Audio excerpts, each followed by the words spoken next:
We have a corrupt campaign finance system which allows billionaires through their super PACs to spend as much money as they want to elect and defeat candidates who stand up for the working class. Just like trickle-down economics doesn't work, it doesn't work for politics either. A lot of money is being spent at the top of the ticket going down, and then we roll the dice to see if it wins. I like to say when the working class is struggling, folks tend towards either left populism or right populism, and I think that the establishment of the Democratic Party didn't realize how much the working class was struggling. They decided to play their games, and they fucked around, and then they found out. What can you tell us, for those who don't know, about how he was disenfranchised during the 2016 primaries? I think one of the main factors is that, he was running as an independent. Can you talk a little bit about what happened in 2016? I was a super volunteer back then, so I was a baby organizer. The establishment of the Democratic Party was really, really scared of his economic populist message. It's sad. It's being rigged against Crazy Bernie.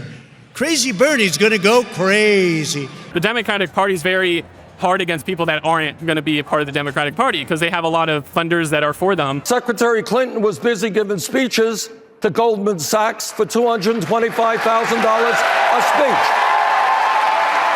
So the proper response, in my view, is we should break them up. And that's what my legislation does.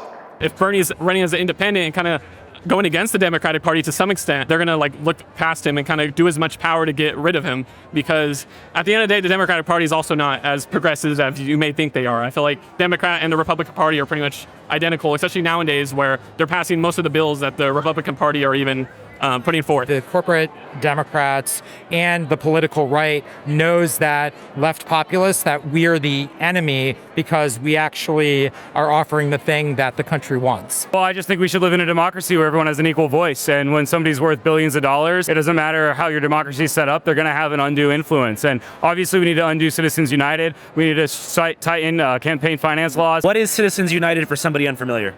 It was allowed essentially unlimited money from corporations going into PACs and other political entities. You as an individual can only donate $3,500 to me for the primary, $3,500 for the general election. But large corporations could donate millions and millions of dollars to PACs that are quote unquote independent, but that shamelessly promote certain candidates and disparage others. If you would like to become the most powerful person in Washington, like Mr. Musk, just contribute $270 million to Trump's campaign. But we also just need to make sure there are no billionaires. I would love to be worth $80 million. That sounds great. But the discrepancy needs to be throttled. We can't have people that are worth more money than Jesus Christ could have made if he was making $1 million a year since he was born. So I think the marginal tax rate, once you get into the billion, should be 100%. That money should just 100% go back to the public to do public good.